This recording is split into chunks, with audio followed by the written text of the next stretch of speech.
Depuis le Salon de l'Agriculture à Paris avec Marie-Sophie Laine, la vice-présidente de la région en charge de l'agriculture. Première question, donc le salon, le stand des Hauts-de-France même, ça représente combien d'exploitations, combien de participants pour la région?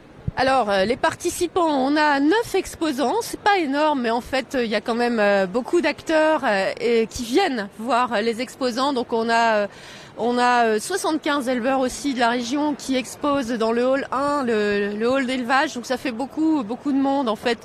Mais nos surfaces sont contraintes. On a 300 mètres carrés d'exposition et on peut pas mettre tout le monde. Mais sachez quand même qu'il y a beaucoup de vitalité autour de ce monde de l'agroalimentaire, puisque nous sommes une grande région alimentaire. On est sûrement la première, ou en tout cas dans les toutes premières, si on exclut les régions viticoles.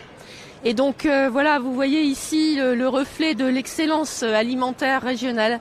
Alors on va profiter justement, on va faire le tour de tous ces exposants.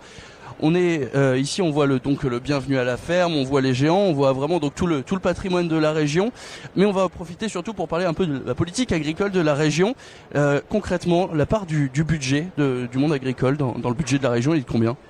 Alors le budget agricole, il est de 22 millions d'euros par an. Mais il soulève des fonds européens de manière plus importante. On est à peu près sur un doublement du budget, puisque on est la contrepartie nécessaire pour lever le FEADER, les fonds européens qui vont vers l'investissement productif, donc directement à l'agriculture.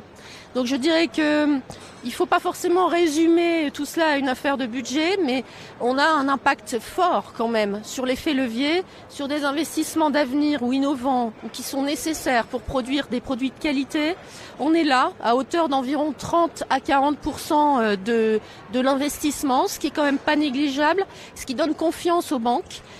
Donc voilà, on a un poids important et on a un rôle d'autorité de gestion des fonds européens qui renforce en fait ce rôle économique que nous avons. Alors on a vu encore une fois, c'était la semaine dernière, ces agriculteurs ont encore manifesté. Pourtant là sur le salon, les exposants ont pas l'air d'être, ils sont quand même, l'ambiance est plutôt bonne.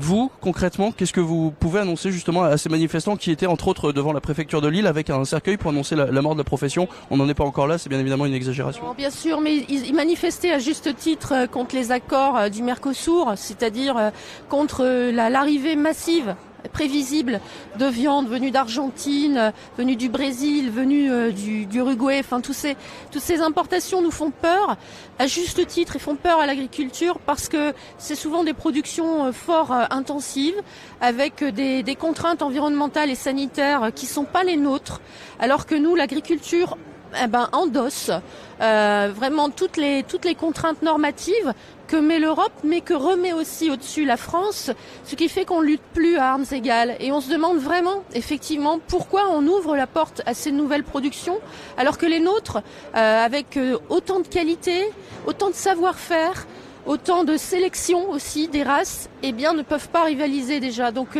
on a l'impression qu'on rouvre la porte encore une fois à la difficulté, et c'est pour ça que les agriculteurs manifestent, et je pense qu'ils ont raison de craindre ça. Dans la région, on essaie justement de développer l'image inverse. Vous parliez justement un petit peu de cette sélection. Il y a eu un accord qui a été signé cette semaine avec l'État pour continuer de développer le bio dans la région. Le bio est-il assez important? Est-ce qu'il faut continuer justement à ce qu'il y ait plus d'exploitation bio dans les Hauts-de-France? On y va à fond sur le bio. En tout cas, moi, je suis convaincue à la fois parce que ce sont des produits sains et traçables que le consommateur nous demande, des produits aussi qui ont du goût, bien sûr. Et quand il y a une demande, elle est de 15 à 20% chaque année depuis quelque temps, et le succès ne s'arrête pas, il se développe encore. Donc il faut absolument que les Hauts-de-France soient pourvoyeurs sur les marchés du bio, sinon on va ouvrir la porte au bio importé. Et la filière est belle, elle existe. Alors nous sommes une région où on a quand même le taux le plus élevé de croissance de bio. On a fait plus 20% en surface l'an dernier. 30 000 hectares de cultivés en bio. On a eu 150 exploitations converties au bio l'an dernier. Donc ça veut dire qu'il faut y aller, quoi. Voilà, il faut continuer, il faut prendre les parts de marché. Et puis veiller quand même à ce que le bio reste rémunérateur, parce que c'est un peu ça qu'on craint dans les années à venir. Est-ce que ça veut pas dire fermer la porte aussi à ceux qui ne peuvent pas, qui n'ont pas la possibilité de faire du bio, mais qui ont quand même des produits qui sont respectables? Le bio, c'est pas forcément la garantie de l'élitisme. C'est pas un élitisme du tout. Là, je pense que il faut remettre les choses dans l'ordre. En fait, c'est un marché qui se développe fortement et sur lequel on n'a pas encore suffisamment, on est même loin du compte pour la production. Donc il faut au contraire mettre en avant une dynamique de développement forte, sauf à se retrouver derrière. Tout le monde ne passera pas au bio. C'est compliqué, vous le dites vous-même. Et puis parfois c'est impossible aussi. Parce qu'il faut endosser les coûts. Il faut être parfois jeune et parce qu'il y a beaucoup de contraintes techniques et un agriculteur en fin de carrière peut pas vraiment se lancer. Donc ça concerne pas tout le monde.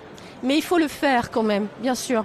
Alors dernière question, on arrive sur le stand Je mange local. C'est un des axes de communication de la région. Je mange local, ce stand, il vous est un petit peu cher. Vous pouvez nous expliquer ce qu'il représente? Oui. Alors le logo Je mange local et vous, c'est quasiment la première chose que j'ai mise en place quand je suis arrivée il y a 2 ans à la région, parce que on sentait déjà la vague qui porte le consommateur à vouloir être locavore, mais il veut l'être pour plusieurs raisons. D'abord parce qu'il veut être rassuré sur la provenance du produit, sur la qualité de son produit. Et puis, il est un citoyen aussi qui apprécie de faire vivre le producteur. Et voilà, il veut acheter équitable aussi. Et donc, je mange local et vous, c'est un réflexe qu'on développe. En tout cas, les lycées, on est responsable des lycées. Il y a le département qui est responsable des collèges. On a réuni nos forces. Et puis la métropole lilloise, justement, la MEL, qui enclenche aussi cette dynamique dans les cantines des villes et de la métropole, des communes de la métropole. On a fait un groupe pionnier parce qu'on a tous envie d'y aller très vite, parce qu'il faut massifier. Voilà, le recours à l'approvisionnement local, on parle de bio ou de non bio, là on est vraiment tout circuit confondu, mais ça peut rapporter de la valeur ajoutée dans la poche du producteur, parce qu'aujourd'hui on est là aussi pour sauver un pan de notre agriculture, donc c'est un tout. C'est vraiment une belle politique, mais qui a aujourd'hui un engouement assez fort, on le sent, on le voit, et on y va à fond. Et concrètement, pour les lycées, c'est très compliqué de pouvoir s'approvisionner, surtout en viande. Comment vous allez faire, quand vous allez choisir des partenaires, des agriculteurs?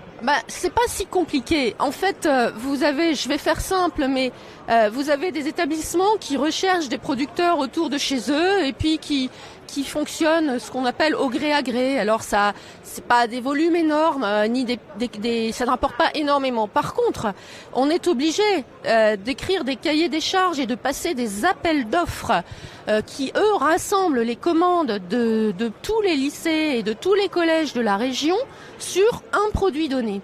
Et l'an dernier, j'ai demandé à mes services d'élaborer le cahier des charges du marché viande de manière si fine qu'il correspond bien sûr strictement au droit de la concurrence européenne, qui nous interdit d'écrire noir sur blanc que nous voulons du local, du franco-français, bien sûr.